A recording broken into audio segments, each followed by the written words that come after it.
Coca કોલાની જાહેરાત હોય, તમે કે નાળિયેરની જાહેરાત સાંભળી કે નાળિયેર પીવો એમાં એટલા તત્વો હશે, એમાં કૂદકો મારીને તમે દિવાલ ઉપર ચડી જાવ, એમાં કે આવ્યું? નાળિયેરની જાહેરાત ન હોય. દાંતણથી દાંત ટકે છે એવી જાહેરાત ન આવે, બ્રશની જાહેરાત આવે.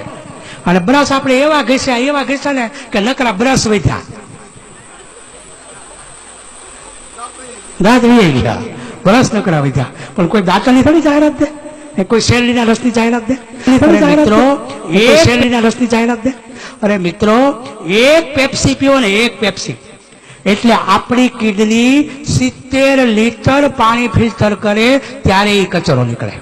70 લીટર પાણી ત્યારે કચરો નીકળે. ત્યાં તો આપણે બીજું પીધું હોય. આ કિડની ફેલ થવાનું કારણ આ છે.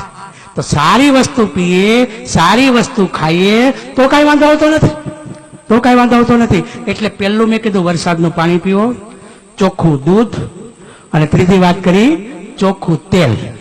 અને ચોથી વાત તો બહુ સરસ છે, તમને મગજમાં બેસી જાય છે. મારે 7 વાત કરવાની છે, એમાં ખાવાની વાત 5 અને 2 વાત પાછી બીજી છે, હે ને?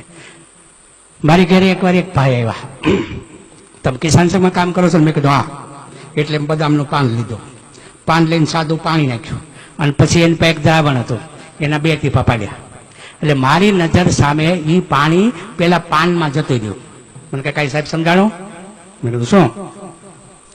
મને કે ખેડૂતો દવા છાંટે, વરસાદ પડે તો દવા ધોવાઈ જાય, ઝાકળ પડે તો દવાઈ જાય, મેઘરો આવે તો ધોવાઈ જાય.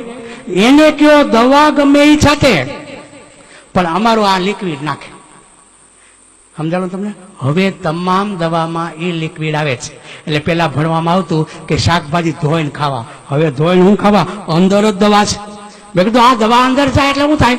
મને કે આ દવા અંદર જાય ને એટલે એને કીડી ન ખાય, નકોડી ન ખાય, ઈલ ન ખાય, ભમરી ન ખાય. મને કે આને કોઈ ન ખાય. મેં કીધું કોણ ખાય? વિચાર કરો.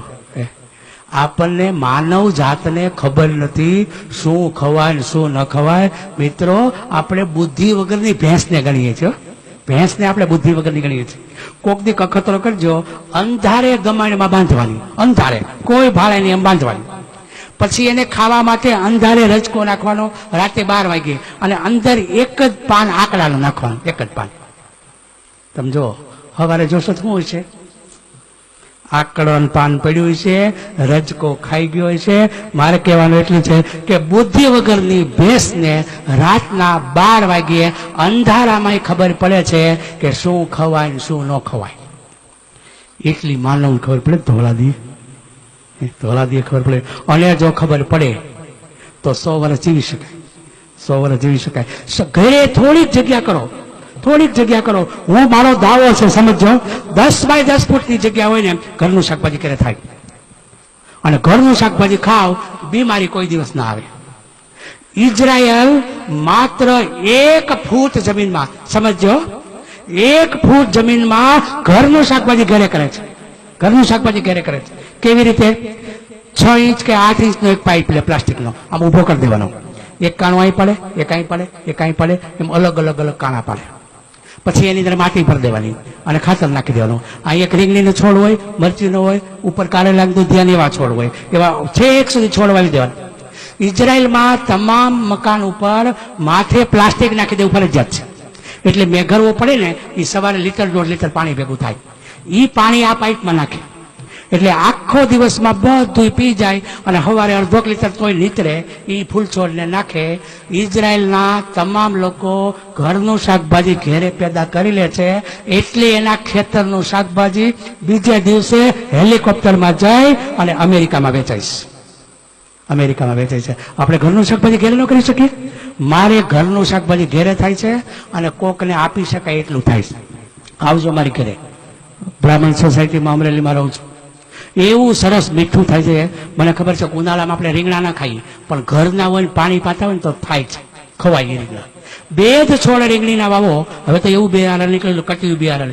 2 જ છોડ વાવો, 3 વર્ષ તમારે રીંગણાના લેવા પડે, 3 વર્ષના લેવા પડે. મારે ત્યાં અત્યારે લીંબુડી છે, 10 લીંબુના ઝુમખા આવ્યા છે. બધા મારી ઘરે લીંબુડી જોવા આવે છે. મારી ઘરે શેરડી છે. અત્યારે ગયા વર્ષે શેરડી ફોનના થાંભલા જેવડી થઈ હતી.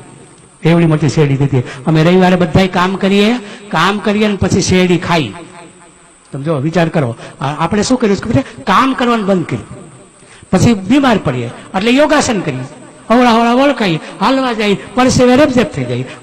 મહિલાઓ છે ને એ કામ વાળી રાખે અને પોતે જીમમાં જાય. એવા ઘર કામ કરો. આપણા બાપ દાદા ક્યાંય વળ નહોતા ખાતા, ઘેરે વળ ખાતા હતા. વળ તો ખાવાના જ છે.